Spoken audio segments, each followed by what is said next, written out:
আজ নিয়ে এসেছি কোনো রকম মশলা ছাড়াই দুর্দান্ত স্বাদের আর ভীষণই উপকারী একটি রেসিপি। গরমের দিনে এই রেসিপিটি ভীষণ উপকারী, যেমনই শরীর ঠান্ডা রাখে তেমনই পেটও ভালো রাখে। নমস্কার বন্ধুরা, সুতৃষ্ণাস ফ্যামিলি কিচেনে আপনাদের সবাইকে স্বাগতম। আমার আজকের রেসিপি যদি আপনাদের ভালো লেগে থাকে তাহলে অবশ্যই একটা লাইক করে দেবেন, একটা ছোট্ট কমেন্ট করে জানাবেন। আর যদি চ্যানেলে নতুন বন্ধু হয়ে থাকেন তাহলে প্লিজ বন্ধুরা চ্যানেলটি সাবস্ক্রাইব করে পাশে থেকে যাবেন। তাহলে চলুন আর বেশি দেরি না করে ঝটপট বানিয়ে ফেলি আজকের রেসিপিটি বানানোর জন্য এখানে আমি নিয়ে নিয়েছি 4 পিস চারাপোনা মাছ। মাছগুলোকে সুন্দর মতো কেটে ধুয়ে পরিষ্কার করে নিয়েছি। এখন আমি পরিমাণ মতো হলুদ আর নুন দিয়ে মাছগুলোকে মেখে নেব। এই রেসিপিটি বানানোর জন্য চারাপোনা মাছ কিন্তু ভীষণ উপকারী, কারণ চারাপোনা মাছ আমাদের শরীরের পক্ষে ভীষণ উপকার করে। তবে চারাপোনা মাছ ছাড়াও আপনারা যদি চান আপনারা বড় রুই মাছ অথবা কাতলা মাছ দিয়েও কিন্তু বানাতে পারেন। তবে আমি বলবো এই গরমে অবশ্যই কিন্তু চারাপোনা মাছ দিয়েই এইভাবে একবার বানিয়ে দেখবেন। মাছগুলোকে দেখুন সুন্দর মতো করে আমার নুন হলুদ মেখে নেওয়া হয়ে গেছে। এখন আমি 5-7 মিনিটের জন্য রেস্টে রেখে দিলাম। ততক্ষণে দেখুন এখানে আমি কিছু সবজি নিয়েছি। প্রথমেই দেখুন সজনে ডাঁটা ছোট ছোট করে কেটে নিয়েছি, কিছু পাতলা পাতলা করে কেটে রাখা আলু, সাথে নিয়েছি 2টোর মতো কাঁচকলাগুলোকেও আমি ছোট করে কেটে নিয়েছি, আর সাথে নিয়েছি লাউ। এই সজনে ডাঁটা আর লাউ কিন্তু আমাদের শরীরের পক্ষে ভীষণ উপকারী। আর এখন যা গরম পড়েছে এই সময় তো সজনে ডাঁটাটা আমাদের জন্য ভীষণ ভালো। আর লাউ তো আছেই, শরীর বলুন পেট বলুন দুটোই কিন্তু ঠান্ডা রাখে। এখন আমি একটা প্রেসার কুকারের মধ্যে সমস্ত সবজিগুলোকে এক এক করে ভরে নিচ্ছি। বন্ধুরা, আপনারা তো এই গরমে অনেক রকমের হালকা পাতলা মাছের ঝোল বা মাছের রেসিপি বানিয়ে থাকেন। তবে এই রেসিপিটি কারা কারা বানিয়েছেন অবশ্যই কিন্তু কমেন্ট করে জানাবেন। আর যারা এখনও বানাননি চেষ্টা করবেন একবার এই রেসিপিটি বানিয়ে খাওয়ার। যেমনই খেতে সুস্বাদু তেমনই কিন্তু উপকারী। দিয়ে দিলাম 1 কাপ পরিমাণ জল, আর সাথে দিয়ে দিচ্ছি পরিমাণ মতো নুন, আর সাথে দিয়ে দেব পরিমাণ মতো হলুদ। রেসিপিটি বানানোর জন্য নুনটা আমি একেবারেই দিয়ে দিলাম। আর বন্ধুরা, আমি এখানে 1 কাপ পরিমাণ জল দিয়েছি, কারণ নুন দেওয়ার ফলে লাউ থেকে এমনিতেই অনেকটা জল বেরোবে, তাই 1 কাপ পরিমাণ জলই যথেষ্ট। এখন আমি ঢাকনা দিয়ে একটা সিটি দিয়ে নেব। একটার বেশি সিটি দেবেন না, একটা সিটি দিলেই কিন্তু লাউ আর ডাঁটাটা একদম নরম হয়ে যাবে। এখন কড়াইয়ের মধ্যে দিয়ে দিলাম পরিমাণ মতো সাদা তেল।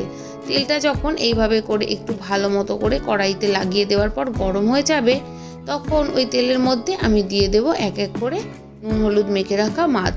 এই রেসিপিটি আজ আমি সাদা তেল দিয়ে বানাচ্ছি, তবে আপনারা চাইলে কিন্তু সর্ষের তেল দিয়েও বানাতে পারেন। সমস্ত মাছগুলোই কিন্তু আমি একেবারেই ভেজে নেব।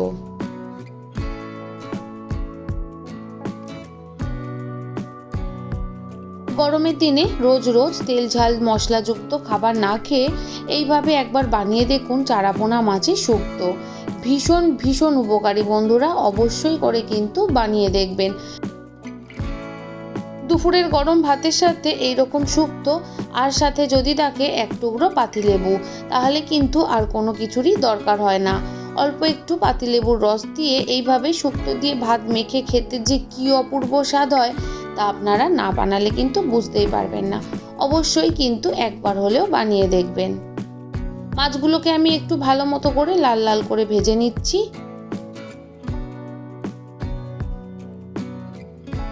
যে সকল বন্ধুরা প্রত্যেক দিন আমার ভিডিওর সাথে সম্পূর্ণভাবে জুড়ে থাকেন তাদের সবাইকে জানাই অনেক অনেক শুভেচ্ছা, অনেক ভালোবাসা। আর যে সকল বন্ধুরা আজ আমার চ্যানেলে প্রথম এসেছেন, প্লিজ বন্ধুরা রেসিপিটি ভালো লাগলে অবশ্যই কিন্তু সাবস্ক্রাইব করে পাশে থেকে যাবেন, সাথে পাশে থাকা বেল আইকনটি প্রেস করতে ভুলবেন না। এতে করে সবার আগে ভিডিওর নোটিফিকেশন আপনাদের কাছে পৌঁছে যাবে। মাছগুলো দেখুন খুব সুন্দর মতো করে ভেজে নেওয়া হয়ে গেছে। এখন আমি মাছগুলো এক এক করে তুলে নিচ্ছি। তবে যেহেতু উপকারী ঝোল বা উপকারী শুক্তো বানাচ্ছি, তার জন্য মাছগুলো কিন্তু খুব বেশি কড়া করে আমি ভাজিনি, হালকা করে ভেজেছি, অথচ একটু লাল করে ভেজে নিয়েছি। এখন কড়াইয়ের মধ্যে যে অল্প তেলটুকুন রয়েছে ওই তেলের মধ্যে ফোড়ন দিয়ে দিলাম 1/2 চামচ গোটা কালো সর্ষে, 1/2 চামচ গোটা মেথি আর দিয়ে দিলাম 2টো তেজপাতা। 2টো বড় সাইজের তেজপাতাকে আমি একটু ছোট ছোট করে টুকরো করে কেটে দিয়েছিলাম। তারপর ফোড়নটা খুব সুন্দর মতো করে নিয়েছি। ফোড়ন থেকে যখন সুন্দর গন্ধ আসবে তখন আমি এখানে দিয়ে দিয়েছি গ্রেট করে রাখা আদা। এখানে আমি বড় চামচের 2 চামচের মতো গ্রেট করে রাখা আদা দিয়েছি। আপনারা চাইলে কিন্তু এই আদাটাকে শিলনোড়ায় অথবা মিক্সিং বোলের মধ্যে দিয়ে পেস্ট করেও ব্যবহার করতে পারেন। এখন 2-3 মিনিট সময় ধরে আদাটাকে আমি খুব ভালো মতো করে ভেজে নেব, যাতে করে কাঁচা আদার গন্ধটা চলে যায়।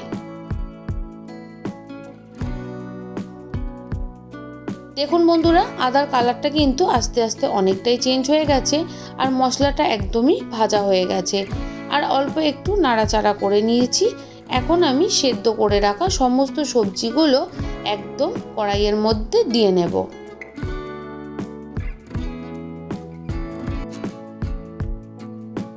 সমস্ত সবজিগুলো এইভাবে করে দিয়ে নেওয়ার পর এখন আমি ভালো মতো করে একটু নাড়াচাড়া করে নিচ্ছি। আপনারা দেখে বুঝতেই পারছেন সমস্ত সবজিগুলো কিন্তু একদম নরম হয়ে গেছে। এই রকমই কিন্তু নরম হয়ে যেতে হবে। কলা বলুন, সজনে ডাঁটা, আলু, এমনকি লাউটাও পুরোপুরি সেদ্ধ হয়ে গেছে। সাথে আমি দিয়ে দিলাম পরিমাণ মতো জল। আপনারা যে যেরকম ঝোল রাখতে পছন্দ করবেন সেই অনুযায়ী জলটা দেবেন, তবে এই রেসিপিটি একটু মাখা মাখা খেতেই ভালো লাগে। এখন সমস্ত সবজি আর জল দেওয়ার পর ফুটে আসা অবধি অপেক্ষা করব। এখন আমি দিয়ে দিচ্ছি স্বাদের ব্যালেন্সের জন্য সামান্য চিনি। তবে আপনারা যারা চিনিটা পছন্দ করেন না তারা কিন্তু চিনিটা পুরোপুরি স্কিপ করে যাবেন। আর যদি একটু মিষ্টি পছন্দ করেন তাহলে কিন্তু আপনারা চিনির বদলে গুড়েরও ব্যবহার করতে পারেন। এখানে কিন্তু আমি কোনো রকম ঝালের ব্যবহার করব না। শুকনো লঙ্কা গুঁড়ো, শুকনো লঙ্কা বাটা, এমনকি কাঁচা লঙ্কা বাটা বা কাঁচা লঙ্কারও কোনো রকম ঝালের ব্যবহার আমি করব না। এমনকি হলুদ ছাড়া কোনো রকম মশলারও আমি ব্যবহার করব না। আমরা সকলেই জানি হলুদ একটি অ্যান্টিবায়োটিক, তাই হলুদটা অবশ্যই দেওয়া যেতে পারে। হলুদটা আমাদের শরীরের পক্ষে ভীষণই উপকার। এখন ঝোলটা যখন খুব ভালো মতো করে ফুটে উঠবে তখন এখানে ভেজে রাখা মাছগুলো দিয়ে একটু মিশিয়ে দিয়ে ঢাকা দিয়ে 3 থেকে 4 মিনিটের জন্য আমি একটু ফুটিয়ে নেব।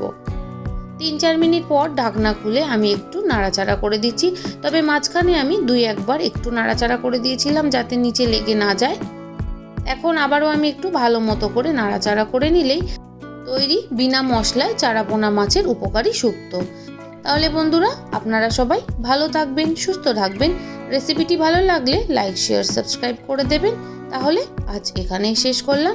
পরের দিন আবারও একটা নতুন রেসিপির সাথে চলে আসছি।